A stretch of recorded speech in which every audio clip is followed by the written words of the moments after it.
So I finally caved in and made a Trello board. Arcane Devlog, I'm coming for you. Devduck, you're on the chopping block.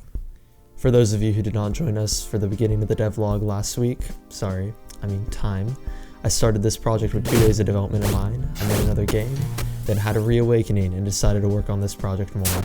I started a devlog and did some small random things to the project. I have now done significantly more. In fact, I have overhauled many aspects of the game, and the design of it is almost completely different now. Although the aesthetics and vibe is still similar to what it was before, I think the design really embraces the original ideas, but everything is completely different. Here's all the cool shiz I added. These mana chests and combat rooms, a day-night cycle, and the shader has been updated for it. Also, there's a campfire mechanic, and look at this cute animation. Some general graphics improvements like a dithering effect at the entrance of rooms. Now you can be behind objects as well. And shrubs. A lot of shrubs. I'm gonna make work better and add some other stuff. But the biggest changes are with the combat and level design. They're both a lot different now. I'll start with the level design. Levels are now a lot bigger and less dense. There's also rooms that I call random encounters because it's random non-combative stuff like a dude who needs armor or a fountain that heals you and gives you mana. I really wanted to nail the pacing in this game, and I know that the only way to properly do that is to balance exploration and combat. I don't know how much I want to balance each one just yet, but the level should feel sprawling, mysterious, and not just a collection of fights. Pacing is not something I see a lot of focus on often, especially in indie games. I love games like Risk of Rain and Nuclear Throne, but they really do lack a good sense of pacing, especially Risk of Rain where you're just in a constant state of combat. There's never a break, which makes it pretty unplayable for me. Contrast this with something like Slay the Spire or Doom Eternal, the latter of which is first game also had awful pacing, but they addressed this in the sequel and now the combat feels much more memorable and satisfying.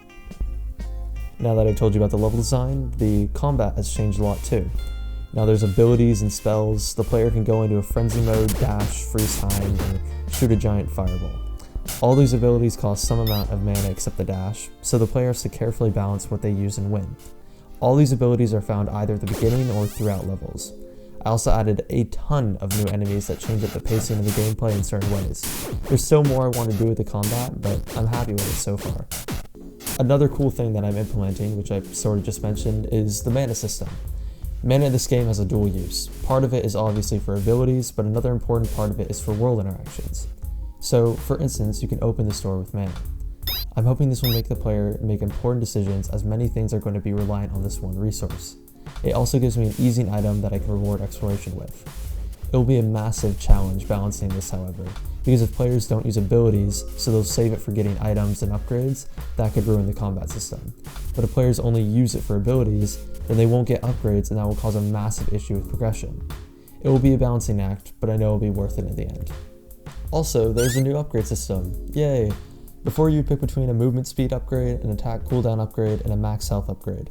But now there's a robust and unique perk system. I wanted to balance randomness and player choice. So here's how it works. So there are 4 perk types. Each perk type has 4 perks, one of which is randomly given to you. You can get each specific perk twice, meaning that you could select each perk type a total of 8 times before nothing more can be given to you. When you get a perk a second time, that perk is upgraded. The reason why I chose this system is because I hate when games just give me random choices of perks. It gives me little agency on how to build my character and what I want to focus on. At the same time, if you just let the player pick exactly what perk they want, they'll pick the same thing each time and get the same build each time. My hope is that this will balance the two things. I also wanted to reward specialization, so that's why each perk can be given to the player twice, and the second time it is given to the player, the quality of the perk is increased by more than 100%. For instance, the Vitality perk increases your health by 1 the first time you get it, but the second time you get it, you get plus 2 health. So if you get Vitality twice, you will get a grand total of 3 extra max HP. My hope is that players will have a difficult decision between having a generally good character and making builds based off 1 or 2 perk types. Doing the former makes a more balanced, well-rounded character, but the latter gives the player more bang for their buck, because they'll be more likely to pick the same perk twice. Also, if you do the sweet math there, if that's 4 perk types and 8 times you can pick a perk per type, that's 32 times I can give the player an upgrade and the game will still have some balance. That means I can be a bit more liberal with giving out the upgrades because there's so many ones I can give. I also did a lot more for marketing this week. There's a GIF feature now, thanks Sean Spalding, a screenshot capture, and because of that, my Twitter started to become more active, and I plan on having a consistent tweeting schedule in the near future. Be sure to follow it. It will be in the description. Next week, I just want to add more stuff, namely enemies, random encounters, and polish some things up. Combat in general is going to need to feel amazing. I gotta make sure there's some tension in it and good pacing with each combat room. Because of this, I'm going to be making more changes to it soon. I also want to start making the world a bit better looking. I'll add in more other random stuff like shrubs and other decorations and whatnot. If you want to playtest what I have so far and give me feedback, I will have a link on my Discord. So yeah, that's about it for this quote-unquote week. I plan on uploading these more frequently as finals go away and summer rolls in, so subscribe and be on the lookout for that. Make sure to check out my Discord and Twitter for more updates, like this vid if you enjoyed it, and comment what you did or did not like.